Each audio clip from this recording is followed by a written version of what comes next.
नमस्कार दोस्तों, ऐसे अपने घर पर ही बनाएं वैदिक राखी। यह आपके भाई के स्वास्थ्य के लिए फायदेमंद और एक छोटी सी रक्षाबंधन की कथा। दोस्तों 7 अगस्त को रक्षाबंधन मनाया जाएगा। इस दिन बहनें अपने भाई की कलाई पर राखी यानी रक्षा सूत्र बांधती है। बाजार में कई तरह की आधुनिक राखियां उपलब्ध हैं, लेकिन पुराने समय की राखियां बिल्कुल अलग होती थीं।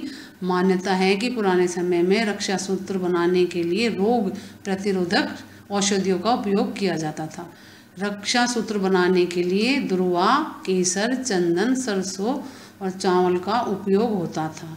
इन चीज़ों को लाल कपड़े में बांधकर एक छोटी सी पोटली बनाई जाती थी। इस पोटली को रेशमी धागे पे लपेटकर या बांधकर कलाई पे बांधा जाता था। इस प्रकार से बनने वाली राखी को वैदिक राखी भी कहा जाता है। दोस्तों ये राखी मौसमी बीमारियों से रखती है दूर। दोस्तों रक्षाबंधन सावन मास की पूर्णिमा पर मनाया जाता है। यह समय वर्षा ऋतु का है। बारिश के कारण स्वास्थ्य के लिए हानिकारक कई सूक्ष्म कीटाणु वातावरण में पनप जाते हैं। वैदिक राखी इन कीटाणुओं से बचाव कर सकती है, बचाव होता है इसको बांधने। पुराने समय में इस प्रकार का यह रक्षा सूत्र शरीर की रक्षा भी करता था। शास्त्रों में भी लिखा हुआ है इस बारे में। दोस्तों इस रक्षा सूत्र को धारण करने से सभी रोगों का और अशुभ समय का अंत होता है।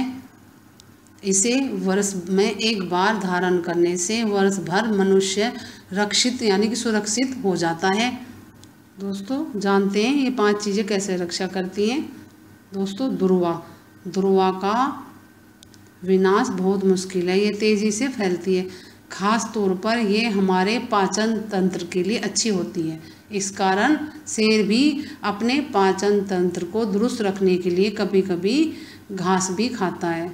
दुर्वा गणेश जी की प्रिय है, अर्थात हम जिसको भी राखी बांधते हैं अपने भाई को, उसके प्रति हमारी भावना होती है कि उनकी हमेशा गणेश जी की कृपा बनी रहे उसके ऊपर, और उनकी हमेशा कृपा प्राप्त करता रहे वो, और उसके सभी जो भी हो सभी कष्टों का गणेश जी नाश करें और उसको हमेशा सुखी रखें। दोस्तों अक्षत यानी चावल स्वास्थ्य और समृद्धि के प्रतीक हैं। ये शरीर को शक्ति देते हैं। अक्षत का एक अर्थ है ये भी है कि हमारी श्रद्धा कभी अक्षत विक्षत ना हो, कभी भी टूटे नहीं और प्रेम सदा बना रहे। दोस्तों केसर की प्रकृति गर्म होती है। बारिश की ठंडी बौछारों और उसके बाद आने वाली सर्दी के मौसम में रक्षा के लिए केसर की आवश्यकता होती है। दोस्तों चंदन की प्रकृति शीतल होती है और यह सुगंधित भी होता है। इसका संकेत यह है कि हमारे मस्तिष्क शीतल बना रहे, मन शांत रहे और कभी तनाव ना हो। साथ ही परोपकार, सदाचार और संयम की सुगंध फैलती रहे। दोस्तों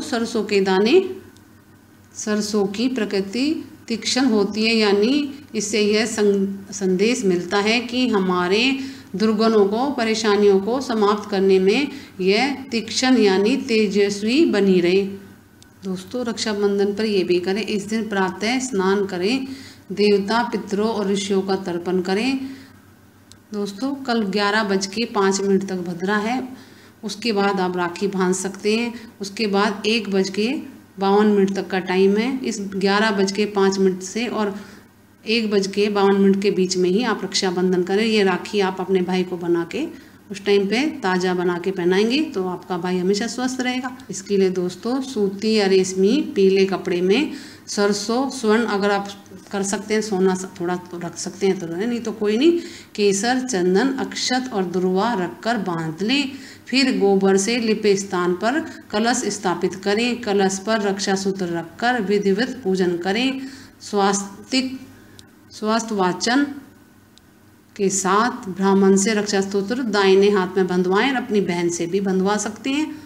इस पोटली को रेशमी धागे में बांध लें या फिर मूली होती है उसमें भी बांध सकते हैं। दोस्तों रक्षाबंधन से जुड़ी ये भी एक कथा, रक्षाबंधन के बारे में कथा है। 12 वर्षों तक देव असुर संग्राम होता रहा, जिसमें देवता पराजित हो गए तथा स्वर्ग पर असुरों का आधिपत्य हो गया। उससे दुखी होकर इंद्र देव गुरु बृहस्पति की शरण में पहुँचे। इंद्र और बृहस्पति की बातचीत इंद्राणी भी सुन रही थी। इंद्राणी ने युक्ति निकाली और कहा कि कल सावन मास की शुक्ल पक्ष की पूर्णिमा है, मैं रक्षा सूत्र तैयार करूंगी। इंद्राणी द्वारा व्रत कर तैयार किए गए रक्षा सूत्र को इंद्र ने, जैसे मैंने वैदिक राखी बनाने की विधि बताई है उस प्रकार से बना के स्वस्ति वाचन पूर्वक ब्राह्मण से बंधवाया, जिससे के प्रभाव से असुरों पर इंद्र की विजय हुई और स्वर्ग का राज्य वापस उनको मिल गया। दोस्तों इजी तरीके से आप भी वैदिक राखी अपने भाई को बांध के पहना सकते हैं और उनकी रक्षा कर सकते हैं बीमारियों से। और कुछ पूछना हो दोस्तों कमेंट्स करके पूछें। मेरे चैनल को लाइक करें, सब्सक्राइब करें, शेयर करें। नमस्कार दोस्तों।